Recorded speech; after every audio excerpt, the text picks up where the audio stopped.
Friends, welcome to success point classes और मैं Manvendra Yadav sir आप सभी का स्वागत करता हूं इस ईडियम्स एंड फ्रेजेस की सीरीज में। फर्स्ट ईडियम हमारे पास है सी पिंक एलिफेंट्स, मतलब पिंक एलिफेंट को देखना। आप जानते हैं कि पिंक कलर का कोई एलिफेंट नहीं होता। एलिफेंट का कलर या तो व्हाइट होता है या ब्लैक होता है, लेकिन फिर भी आपको पिंक एलिफेंट दिख रहा है। सी पिंक एलिफेंट, जो एलिफेंट है वो आपको पिंक कलर का दिख रहा है। इसका मतलब क्या होगा? See any visual hallucination. इसका मतलब ये होगा नशे के कारण किसी ऐसी चीज को देखना जो वास्तव में नहीं है। तो आप क्या कहेंगे? नशे के कारण ऐसी चीज को देखना जो वास्तव में नहीं है। इसी का मतलब होगा है नहीं है सी पिंक एलिफेंट, यानी कि आप अगर एलिफेंट को पिंक कलर का देख रहे हैं जबकि पिंक कलर का एलिफेंट होता नहीं है, इसका मतलब होगा नशे के कारण ऐसी चीज को देखना जो वास्तव में नहीं है। सी एनी विजुअल हॉल्यूसिनेशन, ऐसी चीज को देखना जो वास्तव में नहीं है, क्योंकि अगर आपको पिंक एलिफेंट दिख रहा है तो ऐसा हकीकत में नहीं होता, क्योंकि एलिफेंट के कलर या तो व्हाइट होते हैं या ब्लैक। फिर भी आपको पिंक कलर का एलिफेंट दिख रहा है। क्यों दिख रहा है? क्योंकि आप नशे में हैं और नशे के कारण ऐसी चीज को देख रहे हैं जो वास्तव में नहीं है। हमारा नेक्स्ट इडियम है एन ओल्ड फ्लेम, यानी कि इसका क्या मतलब होगा? फ्लेम का मतलब क्या होता? आग। और जो ओल्ड का मतलब पुरानी। अगर कहीं आपको पुरानी आग दिख रही है, ये जो आग है और ये आग कैसी है? पुरानी है। इसका मतलब क्या होगा? A person one had romantic relationship, जिसके बहुत ही रोमांटिक रिलेशनशिप है विद इन द पास्ट, यानी कि पुराना प्यार। इसका मतलब क्या होगा? पुराने समय का प्यार। और आपने किसी को देखा और आपका जो पुराना प्यार है वो जागृत हो गया। इसका मतलब होगा एन ओल्ड फ्लेम, यानी कि पुरानी जो आग है वो आपकी सामने आ गई है। एन ओल्ड फ्लेम का मतलब क्या होता? A person one had romantic relationship with, आप ऐसा व्यक्ति जिसका किसी के साथ पुराना बहुत ही अच्छा रोमांटिक रिलेशनशिप है और वो पास्ट का है। तो इसका मतलब क्या होगा? फ्लेम का मतलब आग, ओल्ड मतलब पुरानी। तो हम पुरानी आग नहीं होती, पुराना प्यार होता। थर्ड इडियम है इचिंग पाम। अब अगर आप पाम का मतलब तो जानते हैं ना, पाम का मतलब होता है हथेली। और अगर आपकी हथेली में इचिंग हो रही है, मतलब खुजली हो रही है, तो इसका दो ही मतलब इसके हो सकते हैं। या तो हम लोग कहते हैं ना कि भाई अगर दाएं हाथ में खुजली हो तो इसका मतलब पैसा आ रहा है, या तो पैसा आ रहा। दूसरा मतलब क्या हो सकता है कि अगर आपकी खुजली जो है सही ही नहीं हो रही, कभी भी होती रहती है, तो डॉक्टर के पास जाओ, इलाज कराओ, क्योंकि आपको खुजली हो गई है। तो यहाँ इचिंग पाम का मतलब क्या होगा? हाथ में अगर आपकी खुजली हो रही है तो इसका मतलब है खुजली क्यों हो रही? क्योंकि पैसा आ रहा है। और पैसा आने के लिए क्या लिखा? Craving for bribe. आपके पास अगर टाइम पे पैसा आ रहा है, जैसे आप जॉब कर रहे हैं, तो इसका मतलब वो तो आपकी सैलरी है, लेकिन आपके पास कभी भी पैसा आ रहा है, इसका मतलब आप क्या कर रहे हैं? क्रेविंग फॉर ब्राइब, आपको रिश्वत लेने की आदत हो गई है।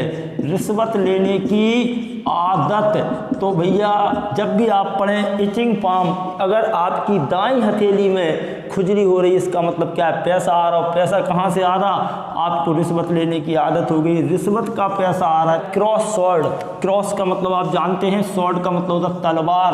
और आपने देखा होगा अगर दो तलवारें लोग इस तरीके से क्रॉस कर रहे हैं, आमने सामने ऐसी क्रॉस से कर रहे हैं, तो वो प्यार नहीं कर रहे हैं। क्रॉस स्वॉर्ड कब होती है? जब दो व्यक्ति आमने सामने लड़ते हैं, तलवारें टकराती हैं, क्रॉस स्वॉर्ड। और क्रॉस स्वॉर्ड का मतलब क्या होगा? टू क्वारल और फाइट। मतलब क्रॉस स्वॉर्ड जब भी बात आ जाए तो इसका मतलब होगा लड़ना, क्योंकि क्रॉस स्वॉर्ड तो तभी होती हैं जब दो व्यक्ति आमने सामने लड़ते हैं। हमारा पांचवा इडियम है add fuel to fire. Add का मतलब डालना, फ्यूल मतलब ऑयल, तेल, और फायर अगर कोई बंदा आग में घी डाल रहा है, इसका मतलब क्या है? वो स्थिति को बिगाड़ रहा है। To make a matter worse, यानी कि मैटर को, स्थिति को और भी ज़्यादा खराब कर देना। भाई अगर कोई आग में घी डालेगा तो आग और भड़केगी ना।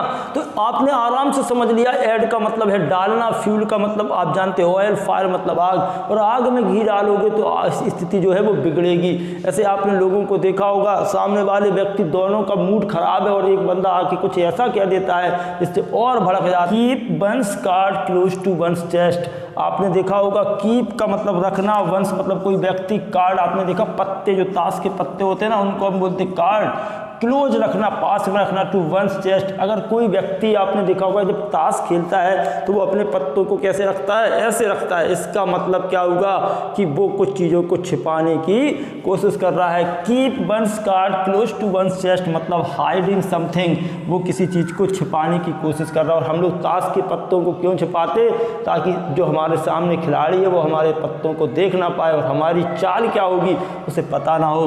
Keep one's cards close to one's chest मतलब हाइडिंग समथिंग, किसी चीज़ को छिपाना, किसी चीज़ को छिपाना। वो क्या कर रहा है, अपने पत्तों को छिपा रहा है, यानी कि अपने अगली चाल को छिपा रहा है। तो keep one's card close to one's chest का मतलब है हाइडिंग समथिंग।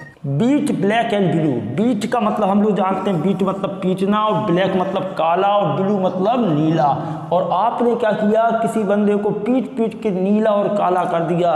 इसका मतलब कोई बंदा अगर पीट के नीला और काला हो गया, इसका मतलब होगा बीटिंग मर्सीलेसली, आपने उसे बहुत बुरी तरह से पीटा और बिल्कुल भी आपको दया नहीं आई। इसका मतलब बीट ब्लैक एंड ब्लू, अगर आप किसी बंदे को मार मार के काला नीला कर देते हैं तो आप उसे कैसे पीटते हैं, मर्सीलेसली, बुरी तरह से पीटना, बगैर दया के पीटना, ज़्यादा पीटना, अत्यधिक पीटना। Beat black and blue, beating mercilessly, अत्यधिक पीटना, बहुत ज़्यादा पीटना, तभी तो उसके जो गाल हैं, मुंह है, कैसा हो गया, ब्लैक एंड ब्लू हो गया।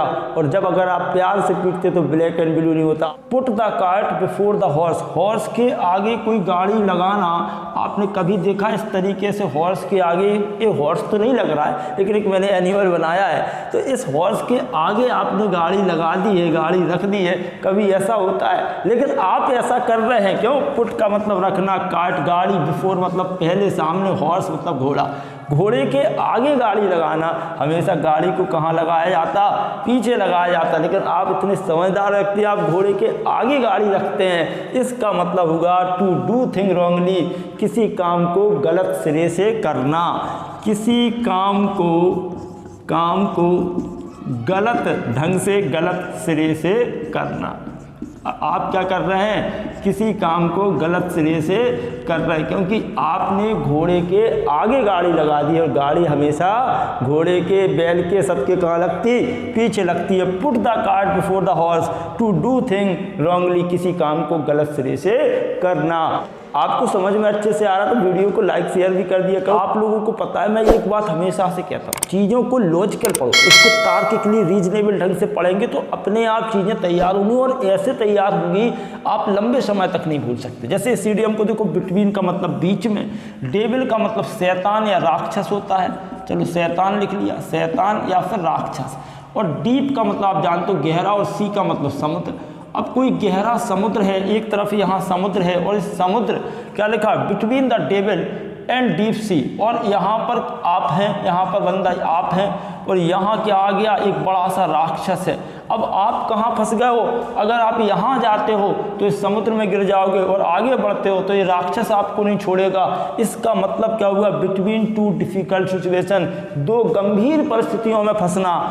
इसी को आप लोग कहते हैं, कभी कभी आप लोग कहते हैं ना कि आगे कुआं पीछे खाई, वही कंडीशन हो गई है। आप यहाँ जाओगे तो समुद्र में जाके मर जाओगे, और अगर आगे भागोगे तो ये राक्षस आपको मार देगा। इसका मतलब आप क्या हैं, दो गंभीर परिस्थितियों के बीच में फंस गए हैं, दो गंभीर परिस्थितियों के बीच में इसका मतलब होगा दो गंभीर परिस्थितियों के बीच में। Between the devil and deep sea, between two difficult situations, दो गंभीर परिस्थितियों के बीच में। यहाँ ये समुद्र मार देगा और यहाँ ये राक्षस खड़ा है। An old head one young shoulders, क्या मतलब होगा, एन ओल्ड हेड, एक पुराना सर, ये बंदा है, एक पुराना सर है किसी व्यक्ति का, वन यंग शोल्डर्स, और ये कंधे हैं जिस बंदे के, ये कंधे कैसे हैं, यंग हैं। यानी कि एक यंग शोल्डर्स पर, जवान कंधों के ऊपर पुराना सिर होना। इसका क्या मतलब होगा कि बंदे का जो धड़ है, जो शोल्डर है वो तो यंग है, लेकिन यहाँ जो सिर है वो कैसा है, ओल्ड है। इसका मतलब होगा अ चाइल्ड और यंग पर्सन, ऐसा चाइल्ड, ऐसा बच्चा हो या यंग व्यक्ति who thinks and talks likes an elder और एक्सपीरियंस पर्सन, यानी कि अपनी उम्र से ज़्यादा समझदार होना। अगर किसी जवान कंधों पर बूढ़ा सिर हो, इसका मतलब क्या है, उस व्यक्ति की उम्र तो कम है लेकिन उसे समझदारी ज़्यादा है। अपनी उम्र से ज़्यादा समझदार होना, इसका मतलब होगा अपनी उम्र से ज़्यादा समझदार होना। क्यों? क्योंकि ईडियम से ही पता चला। अगर आपने इस लॉजिक को पकड़ लिया तो आप कभी नहीं भूलेंगे। शोल्डर्स अ चाइल्ड और young person who thinks and talks likes an elder और एक्सपीरियंस पर्सन, ऐसा व्यक्ति, ऐसा बच्चा जो सोचता है, बातें करता है एल्डर्स की तरह और एक एक्सपीरियंस पर्सन की तरह, उसको बोलते हैं an old head.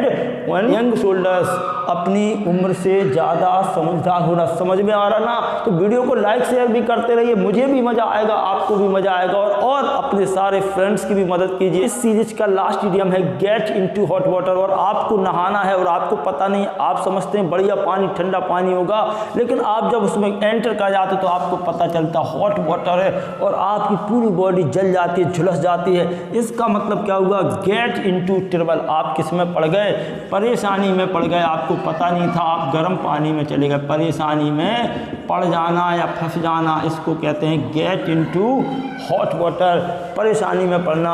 Get into trouble, get into hot water, आपको समझना है गेट इनटू हॉट वाटर। अब हॉट वाटर में चले जाओगे तो समस्या तो होगी ना, तो गेट इनटू ट्रबल, परेशानी में पड़ जाना। आई होप आपको इन शॉर्ट वीडियोज में बहुत मज़ा आया होगा, बहुत कुछ सीखने को मिला है। तो गाइस अब बस आपको एक ही काम करना है, वीडियो को लाइक शेयर एकदम फटाफट से कर देना है। आप भी इंजॉय करें, आप भी चीज़ों को सीखें और अपने सारे फ्रेंड्स की भी आप मदद कीजिए, मुझे भी मोटिवेशन मिले, मैं आप लोगों के लिए और अच्छे ईडियम्स के साथ वन वर्ड, एंटोनिम्स, सिनोनिम्स और जितने भी एसएससी बैंक में टॉपिक्स आते हैं उनके लिए, और साथ ही साथ मैं टीजीटी पीजीटी के लिए भी पूरा कंप्लीट कोर्स बहुत जल्दी ला रहा हूँ। तो आप उसे एंजॉय कीजिए, पढ़िए और मुझे बताइए कितने स्टूडेंट्स हैं जो टीजीटी पीजीटी की तैयारी बहुत सीरियसली करना चाहते हैं और एसएससी बैंक के एग्जामिनेशन की, मुझे कमेंट करके बताएं ताकि मैं आप लोगों के लिए अच्छे टॉपिक्स पर, कठिन टॉपिक्स पर और बहुत सारे वीडियोज़ बना